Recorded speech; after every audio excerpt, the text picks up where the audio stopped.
As many economists predicted, Bank of Canada has held its policy interest rate at 2.25%. Governing Council sees the policy rate at about the right level to keep inflation close to the 2% target while helping the economy through this period of structural adjustment. That's Bank of Canada Governor Tiff Macklem at his most recent news conference. Nevertheless, uncertainty remains high, and the range of possible outcomes is wider than usual. If the outlook changes, we are prepared to respond. To help us break down what exactly this means for the bigger picture, we're joined as always by Scotiabank's chief economist, Jean-François Perrault. He'll tell us what economic factors led to this decision, what the outlook for inflation and future interest rates might be in 2026, and how all this might affect consumers and businesses. I'm Stephen Maurice, and this is Perspectives.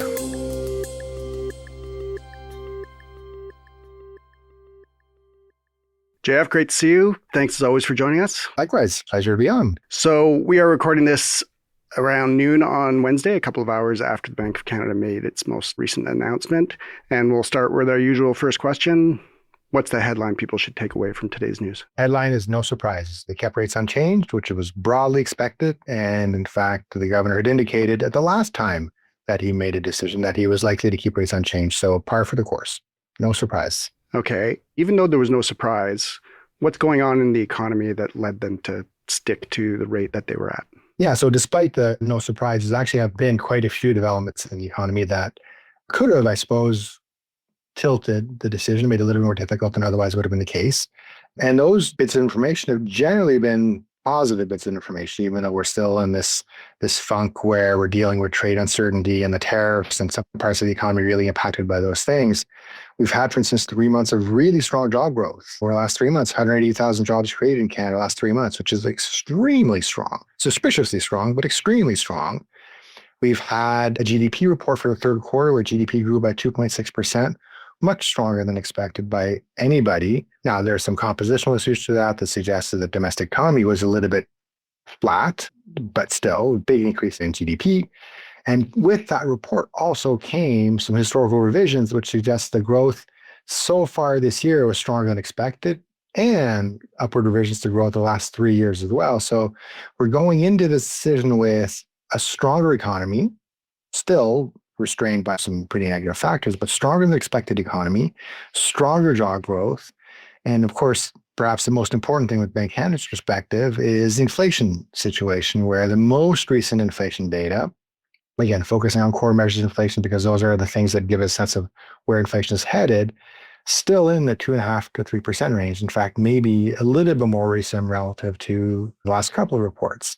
So on the face of that, you could have gone into the meeting thinking that there was not so much a chance that the governor would raise interest rates, but that perhaps he would signal going forward that maybe there's a chance that we need to raise interest rates at some point. He didn't do that. I don't think it would have been appropriate for him to do that, but you can certainly see that in the pricing. So if we think, for instance, of the market reaction to the last employment report, which is last week, strong employment growth, third in a row, and you had all of a sudden markets start to price in the possibility of a rate hike in 2026, now in the later half of 2026, relative to what they've been carrying for quite a while, which was flat rates for all of 2026. So there's been a lot of market movement, some economic data, which kind of complicate the picture a little bit, but that wasn't enough to move the governor off of we're content with where rates are at the moment. We'll see how things work out, and then we'll adjust if we need to, up or down, depending on how the outlook evolves. Okay, we'll get back to the outlook for 2026 in a minute, but you were talking about some of those positive signs that we've seen in the economy over the last few months.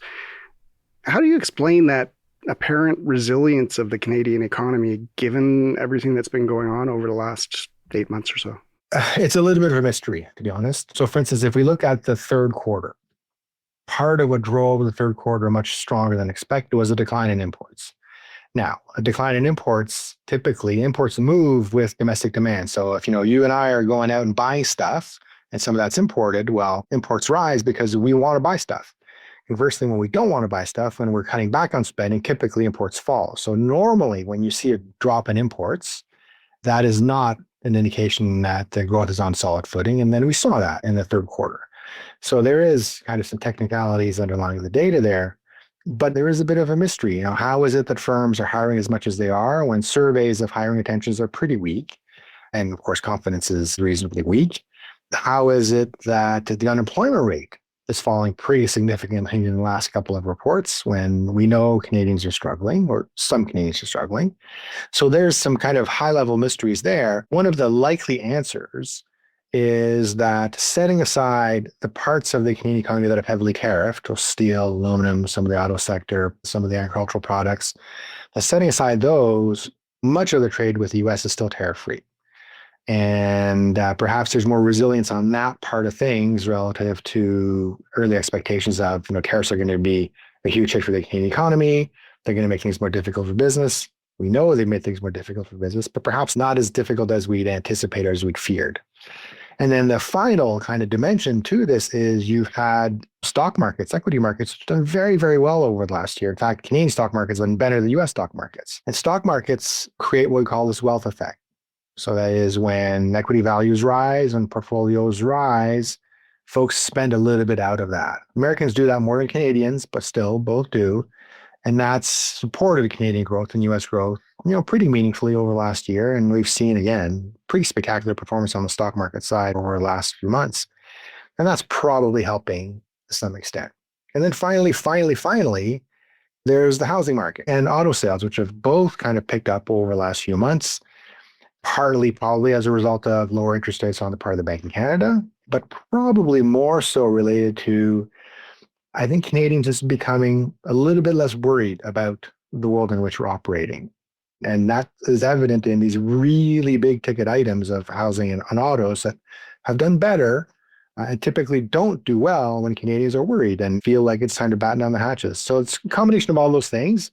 And they all suggest together that, the outlook is a little bit more positive, a little less negative than we anticipated a few weeks ago, and certainly 4 or 5 months ago. And looking into 2026, do you see that resilience carrying on? I mean, what's your outlook from a GDP perspective? Understanding that there are still all kinds of question marks, particularly on the trade front, but you're still required to make some projections. What are you thinking about for 2026? So we're thinking growth in Canada this year, so 2025, of around 1.7. Roughly speaking, and something in the 1.5, 1.6% range for 2026. So roughly kind of the similar level of growth. A different composition, though. What we expect is that the domestic side of the economy continues to struggle with tariffs. So not particularly strong consumption growth or investment growth. That is, the safe, I think, kind of way to think about it. But of course, because governments are trying to help Canada transform, to find new sources of growth, open up trade corridors. So we saw some of that announced in the federal budget and then lead up to federal budget. It's clear that fiscal policy is going to be more supportive of growth in 2026 than it was in 2025. That is going to keep growth roughly at the levels that we've seen, just a different composition, a little bit more government, a little bit less private sector for now. And of course, if that government intervention creates more investment, which is clearly what governments, provincial and federal, are trying to engineer, then maybe you end up raising growth a little bit more as the year progresses and there's evidence that these things work. But for the moment, governments are kind of saving the day to some extent for the next few quarters as they help us transition away, transform into a more productive, more prosperous economy at some point in time, if what they're doing will work. Right. And from an inflation point of view, I mean, inflation has proven to be maybe somewhat stickier than we would have hoped. And the fact that the Bank of Canada is leaving the rate where it is suggests maybe they still have some measure of concern about that. How do you see that progressing over the course of the next few months or the next year? And what impact could, because there is going to be a fair amount of government spending, fiscal policy is going to be more expansive probably over the course of the next year. What impact could that potentially have on inflation as well? And that's really the key question as we think about interest rates in Canada. It will be what happens to inflation. And of course, what happens to inflation is partly a function of what happens to growth. So the weak growth that we see, so 1.5 is not particularly strong growth. That weakest growth that we see creates what we call excess supply, so excess capacity in the economy. As that excess capacity kind of permeates through the system, it puts downward pressure on prices. And that's the dynamic that almost everybody foresees on the inflation side at the moment, including the Bank of Canada. That inflation is sticky now in the 2.5%, 3% range, this kind of core measure of inflation, but that they will gradually fall as excess supply kind of exerts this downward pressure on inflation. That's what we think. Again, that's generally what others think, and that's definitely what the Bank of Canada thinks. The question around inflation for us is more of an inflation risk management issue. We know wage growth remains strong. I said labor market's been remarkably good at creating jobs the last few months. That's created some wage pressures. We know productivity is still an issue. We know that tariffs are an issue in the US, and we're going to be importing some of that into Canada. So there are reasons to believe that the risks to inflation, to this scenario where inflation comes down because excess capacity is building, that the risks are probably to inflation being a little bit stronger rather than a little bit weaker in that scenario. And of course, if that happens, that's a different world for the Bank of Canada, who is for the moment arguing that these inflation pressures will pass as the economy kind of adjusts to this. There's also an element of, some of these tariff things might be what we call one-off price shocks, that as the price level in the US adjusts to higher tariffs, prices move up once, but that doesn't create persistent inflation because you've got this one-off adjustment in the price. So a transitory impact on inflation. There's a little bit of that into thinking as well. But all of that taken together from our perspective is, even though we expect inflation to come down gradually as the year progresses, we do think the Bank of Canada is going to have raised interest rates in the second half of next year. So take away the 50 basis points of cuts that they've done this year and take those back in the second half of 2026 as inflation kind of converges slowly to target, as the economy strengthens a little bit because of the fiscal stimulus and other things. And that would just mean that the Bank of Canada goes back to the middle of what it calls its neutral range for the policy rate of 2.25 to 3.25. Right now, we're 2.25 at the bottom end, and the governor talks about this. We're at the low end of our range, 50 basis points, so 275 would just put us back in the middle of that range. Now, it's possible that if fiscal policy somehow is more impactful next year, there's another budget in March and the governments decide to do more stuff, or the provincial governments decide to do more stuff to stimulate the economy in the shorter run, that we need to reassess that. Because, of course, if you create less excess capacity, stronger growth, and you're counting on that excess capacity to bring inflation down, there's a possibility that if you overplay your hand on the fiscal side, which is what we did in the pandemic, that you create some inflation, too much inflation that requires a monetary response.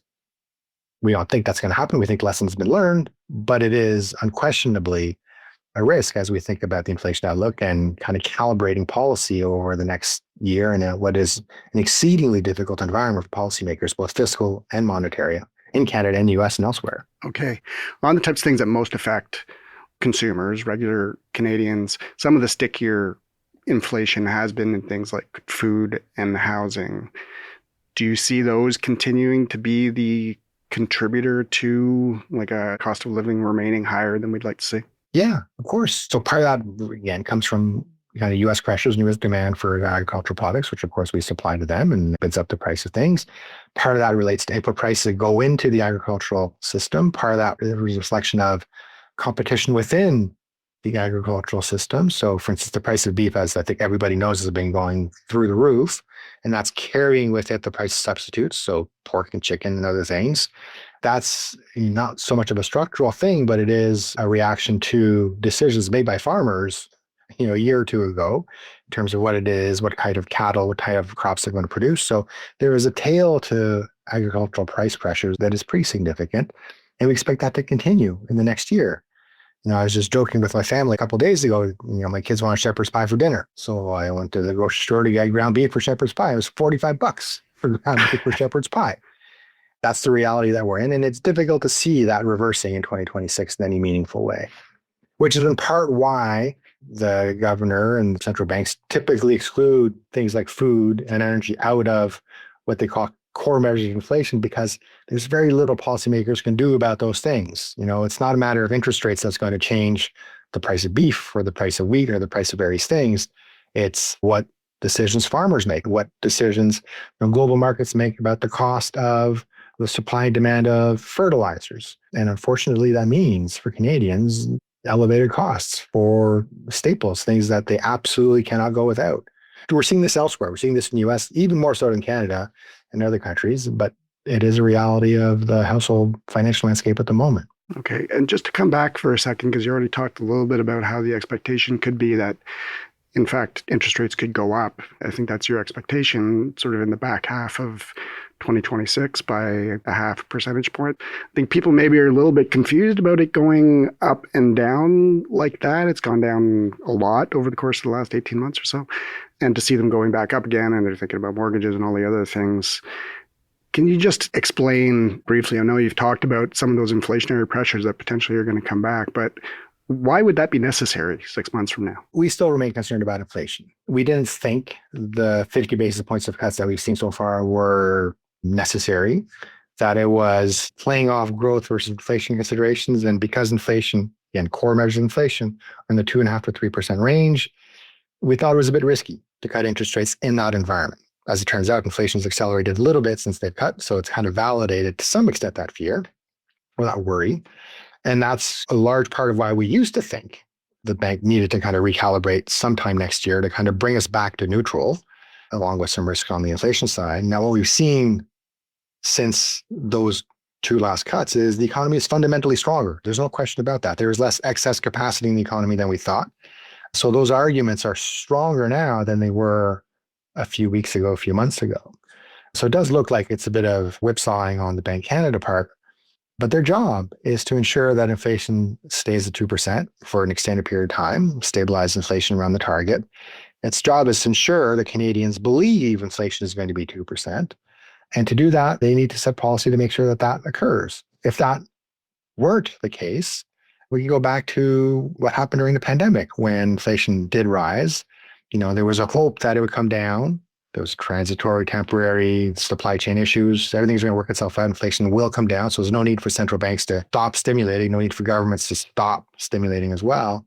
And of course, we now know that that was a bit of a mistake. Inflation continued to rise to well over 8%. That required much higher interest rates in Canada to try and bring that down.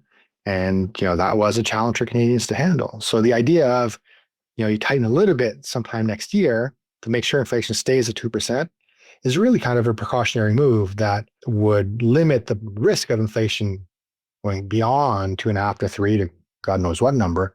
That would then require maybe a little bit later, but still require much more tightening in policy than just kind of coming back to neutral as we expect. Okay. Just getting back to today's decision to not make a change, what is the impact of that on Canadians now, and I guess also thinking about a potentially increased 6 months from now? And I guess particularly like the big ticket thing for people is people trying to get into the housing market, as you talked about a little bit, or people looking to renew a mortgage next year. What's the impact of today's decision? So there isn't an immediate impact of these decisions, obviously. So the prime rate's not going to change. So to the extent that folks are borrowing off of prime, not much of a shock for them.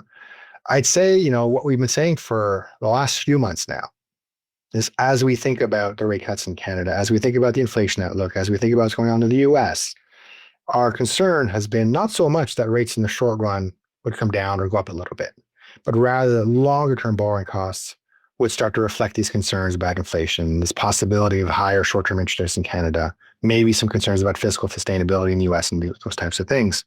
And as a result of that, you'd see a pickup in, say, 5-year borrowing costs or 10-year borrowing costs or 3-year borrowing costs, which matter tremendously for Canadians, particularly on the mortgage side. And we've seen that happen. So we've seen over the last 10 days in particular, very significant move up in longer term borrowing costs as, again, the market reacted in part to that jobs report, which was the third month in a row of very strong job growth, and saw pricing of all kinds of interest rate products change very significantly as markets like, well, maybe the Bank of Canada might raise interest rates next year. So I think if, in fact, people start to price that in more, that, they agree with our view that the Bank of Canada needs to raise interest rates 50 basis points next year, you're likely to see some more upward pressure on those longer term borrowing costs and making it a little bit harder for people to borrow at 5 years if that's what they want to do, or shorter or longer if that's what they want to do. So from our perspective, if the plan is to buy a house and you want to get a 5-year mortgage, it's probably the case that the sooner you do that, the better from a rate perspective. And from a business investment perspective, same sort of thing. This doesn't change very much. Yeah. I mean, what's holding businesses back is not so much the cost of financing. It's what's the US economy going to be? Uncertainty. Do I know what the rules of the game are going to be? Those types of things, rather than, borrowing costs being 25 basis points higher or lower relative to what they would have been otherwise. Right. Okay. So the Bank of Canada's US counterpart is also making an interest rate announcement decision today. What are you expecting there? And does that have any impact here in Canada? It doesn't have a direct impact other than, the impact of higher or lower rates on the U.S. economy feeding into a stronger, weaker U.S. economy, which is, of course, our major trading partner. So the Fed is meeting a little later on today. The expectation is that they cut interest rates by 25 basis points. We expect them to continue cutting a little bit because what we're seeing in the U.S. is some pretty clear signs that over the last couple of months, the U.S. economy has decelerated quite significantly. So job growth has stalled, layoffs have picked up, shipping activities slowed very significantly. So there's pretty clear signs of challenges in the U.S. that relate all to what's going on the tariff side and how the U.S. economy is dealing with that. Despite markets doing well, despite the AI side of the economy doing unbelievably well, kind of the industrial side, the good side of the U.S. economy is struggling. And we think that requires some degree of accommodation on the part of the Fed, despite inflation being in the 3% range there. So more of an issue than it is here. That balance that the Fed has got to manage. And in contrast to the Bank of Canada, the Fed has a dual mandate, maximum employment and inflation control. In Canada, it's only the inflation control thing. So the Fed's got greater ability to manage those two things at the same time than the Bank of Canada does. So we think they'll put more weight, more pressure on the performance of the economy relative to inflation at this point in time, given what we're seeing. So we expect the Fed to cut to 3% sometime next year, significantly lower than where rates are now. The consequence of that is, other than, of course, the U.S. economy being a little bit stronger as a result of those moves than otherwise would be the case, those consequences are more likely to be seen in the dollar, where the Canadian dollar is appreciating against the U.S. dollar. We've been expecting that for a while. That seems to be the case now as markets are starting to see that the Bank of Canada is pretty clearly done, maybe a chance of them raising interest rates in a world where the Fed is going to be cutting interest rates. That, of course, creates a direction of travel on the rate side that favors the Canadian dollar over the US dollar. And so we'd expect over the next few weeks, next few months, as the Fed does cut, that the Canadian dollar strengthens. Okay. Our last question, as always, what are the main takeaways for Canadians out of today's decision? There's still a huge amount of uncertainty to the rate decision. I mean, we think the Bank of Canada is done, so folks should kind of take that to the bank in some sense. So don't anticipate much lower borrowing costs in the short run, particularly if you're thinking of borrowing at prime relative to what we knew 2 or 3 weeks ago. So that, I think, is pretty clear. We want people to be aware that there is a risk, though, that those borrowing costs, short-term borrowing costs, rise as the year progresses, 2026 progresses, depending on what happens on the inflation side versus growth, and of course, tariffs and trade and related uncertainty. And if you're thinking about borrowing a longer term, then it's pretty clear to us that those borrowing costs are going to be higher a few months from now than they are now. So there's a bit of an argument to maybe accelerate any kind of borrowing you wanted to do if you were in the market for longer term financing, given what we're seeing at the moment.